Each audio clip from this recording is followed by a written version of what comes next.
Hi, Pumpkin, and welcome to Volume 18, if you can believe that, of my series, Hi, Pumpkin, a video series designed to help an awesome girl turn into an amazing woman with reasonable fatherly advice on life things and silly things and sometimes serious stuff. So, today we're going to talk about something that's very important that you're going to experience a ton of, especially in the next few years as you get a little older. But you're going to go through this throughout life, and it's emotions. And we're going to talk about how emotions are natural and they're great and they can be really, really destructive if you allow them to be and if you don't control them, especially within yourself.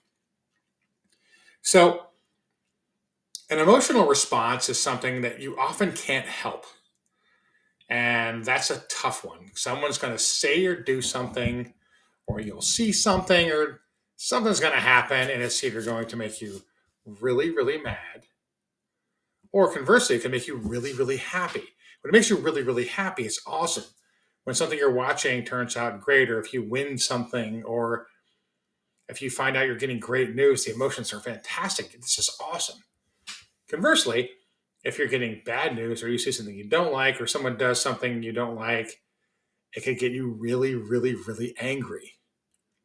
So emotions tend, I mean, they're good or bad, and they tend to run the gamut and they can go to extremes. Now, there's emotional pieces to everything, and the emotion piece is important. I mean, it's important in love, it's important in your day to day relationships, it's important, to have a sense of humor and not get emotional because someone said a joke that you're so sensitive you get offended by. Uh, it's okay not to assign motives to people. It's okay not to think, well, maybe they just said that and they didn't mean it the way I'm taking it. And I should ask about that rather than just go right to anger.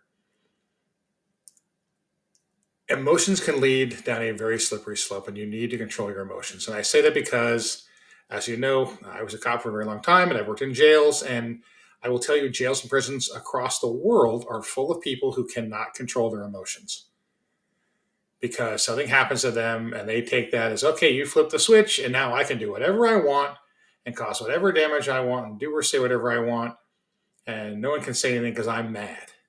Well, that's crazy. That's not even the world of realism. And it's tough because sometimes bad things happen and you do get mad and you want to lash out. And the internet's full of meltdown videos of people completely losing their stuff because of something that happened or something they perceived happening. And it's a bad look, one, but you're better than that. You're smart, you're together, you're sharp. And even when things do kind of kick your butt, and life's going to do that from time to time, life's going to knock you down hard. And it'd be really easy just to get super angry and flame out on everyone. Or you could get back up, dust yourself off, and keep trudging forward. Now, in the moment, for you to personally control your emotions, I'm going to talk to you about a style of breathing I like to do. And it's got a bunch of different names. It's called box breathing, it's called combat breathing, it's called tactical breathing. It's used by the military, it's used by law enforcement. It's a means to control your stress level and to bring your emotions down and keep your active brain involved making decisions rather than just going completely off the rails and doing whatever feels good in the moment. And when you do that, you feel this huge surge of anger, or you're really, really mad, and man, you take a second, you recognize what's going on, because recognizing that I'm getting really emotional is part of the solution to this whole bad process that things can kind of turn ugly with. And when you do that, I want you to inhale and count to 3 or 4 through your nose. So I want you to hold it in for a count of 3 or 4, and then I want you to exhale through your mouth and count to 4 as you do that. And I want you to do that 3 or 4, maybe even 5 times. And that's going to be fantastic for you because it's going to do a bunch of things. It's going to lower your blood pressure, it's going to lower your heart rate, it's going to lower your respiration rate, and it's going to keep you from going into tunnel vision and doing, saying, or acting in a manner that is going to be very detrimental to you 10 minutes from now when you look back on what you just did.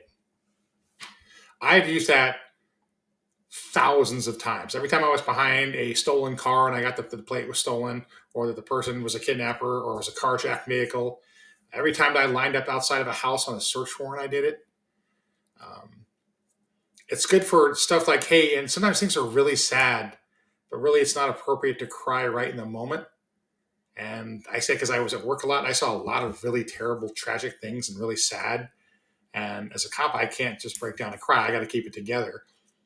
And I was able to do that on a bunch of occasions because you go to really ugly scenes sometimes where terrible things have happened. And I mean, it's just human. You're going to want to cry, but man, I got to keep it together. I've got to control myself. I'm going to do my breathing.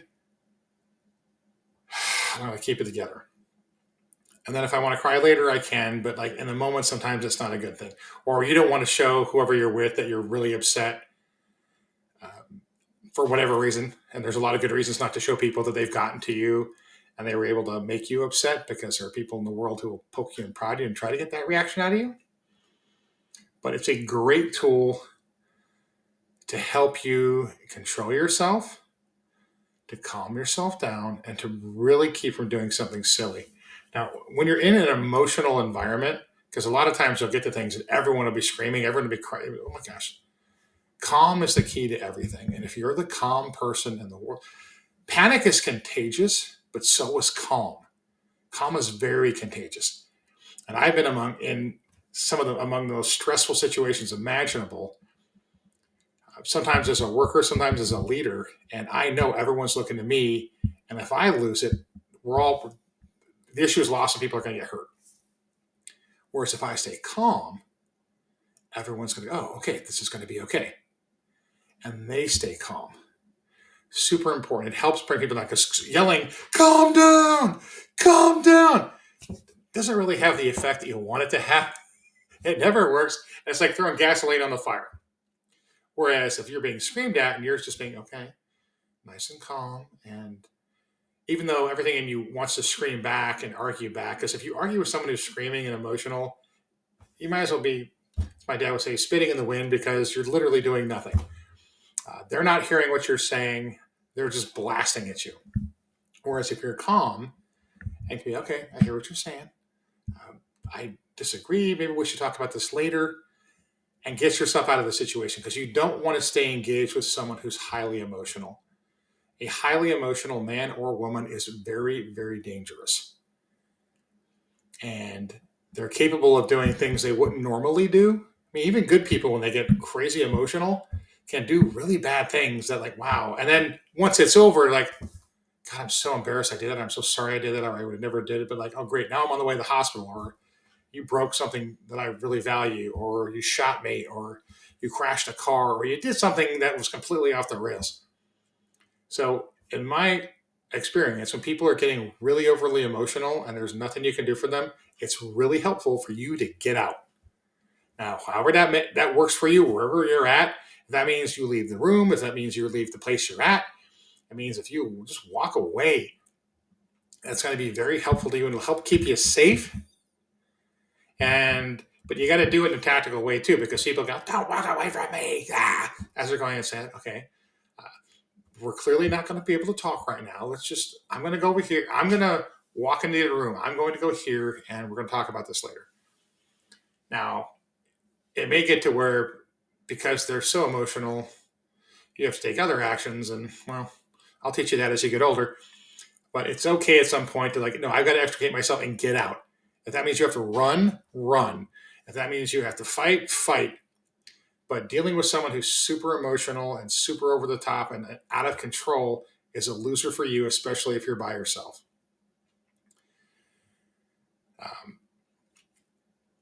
It's a tough one because, like I said, I've talked to tons of people in my jails who have done stuff who are like, well, I shouldn't have done that. I got really mad. They made me really mad, and it's their fault I did this because I was like, so no, it's your fault you did it because you allowed your emotions to get out of control. That's on you. Yes, that other thing is bad, and I totally agree with that. But the only person on the planet that controls you is you. And you have to stay in control of you. And you do that by remaining calm. And you can keep that calm with the box breathing. So I'm a big fan of Stoicism. I know I endlessly going to bore you with this as time goes on, but the only one who controls what you think and what you feel is you. Now, I can say all the terrible things in the world to you. People have said all the terrible things in the world to me, and that over and over and over and over again. I don't care. I don't care what you think. Um, I know who I am. I know what I'm about, and I get to pick what I think and why. So keep that in mind. And some emotions are great because I mean there are emotional moments in life that you're just kind of that are fantastic. When you were born, I cried. Uh, and I think the first when I saw your mother at the end of the aisle, she was walking down to marry me. I got choked up. There's good things in life, when I played football, we have a big win. It was emotional. There's great times for emotion. I just want you to know there's a downside to it, but it's a downside you can control. And if you feel yourself going there, control it. All right. That's all I got for today. Great seeing you again. I love you. I love doing these. I hope you're having a fantastic day wherever you are. And I'll talk to you again soon. Bye, Pumpkin.